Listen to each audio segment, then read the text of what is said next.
Surukute. Aga guyyaa sadii moomaa dhufe hin barree. Maal godhite surukuta maaliif surukute sababa? Lafuma kanarraa deemte lafa abbaa keenyaati ati. Haadha manaan harkatti jibbu haati manaa kan gooti ijoollee jaajamanneeti. Nama baay'ee na wajjin rakkatteedha. Assalaamu alaikum warahmatullahi wabarakatuh. Maqaan koo Ahmed Jamaal Abdallaan jedhama. Magaalaa Jimmaa kana keessatti. Har'a yoo xiqqaate waggaa 3 dhukkubsadhee isin keessaa deebi'uu kooti. Markaatoo keessatti migbiyaa bishiisheeraa nama suuqii qaban ture. Har'a mootuun dhukkubsadhu waggaa 3 gaheen jira. Waggaa 3 kana otuma cinqamamoo dhukkubni koo otuma hin baramin waggaa tokko cinqamame. Waggaa 2 kana immoo barameera. Immoo birrii akka jiruun suuqii kan kollee ni beeytanii nama Finfinnee irraa fidee suuqii shaqaxallee raabsaa akkasuma asitti illee fuudhee hojjetaa ture. Har'a immoo waan hunda fixadhee mana 2 gurguradhee fixadhee suuqii kan kollee akkuma isin beektan fixadhee achirraa galeen jira. Har'a immoo dhukkubni kun natti jabaate baay'ee tokko yoo xiqqaate birrii miliyoona tokko tuqaasha yoo xiqqaate fixe. Har'a rakkadhee baay'ee rakkadheen jira. Yaa uummata kan koo baay'ee na gargaaraan isiniin jechuu barbaada.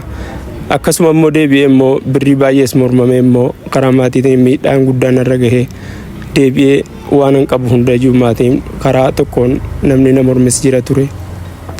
Rakkadhee immoo har'a immoo dhukkubni koo baay'ee natti cimeera. Dhukkubni kan koo dhukkuba otuu cinqamamu har'a dhukkuba kaansarii ta'uu barame.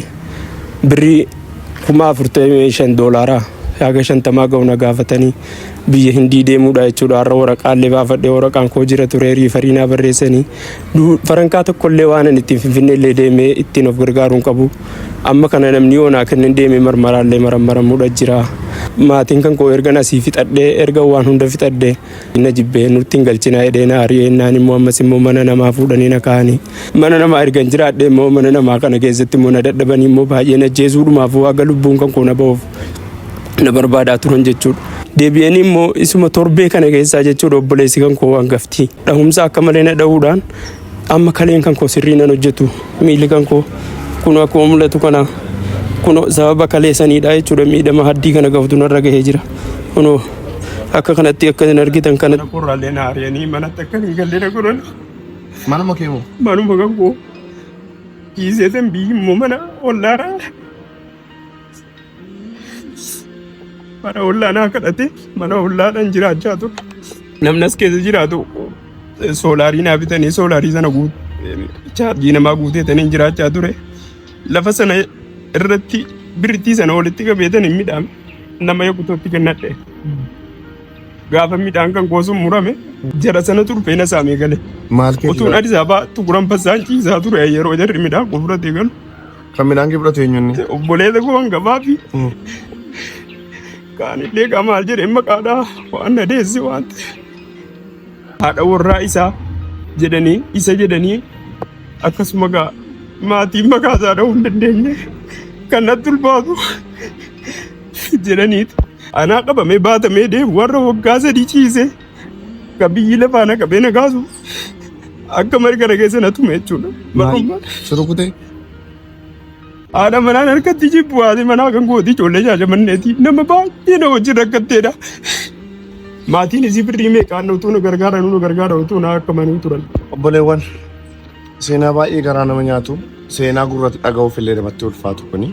Obboleessi keenya kun kana dura nama suuqii guddaa qabu suuqii makkafaafayaa yookaan suuqii namni biraa suuqiiwwan biraa deemanii irraa bitatan qaba ture kana dura.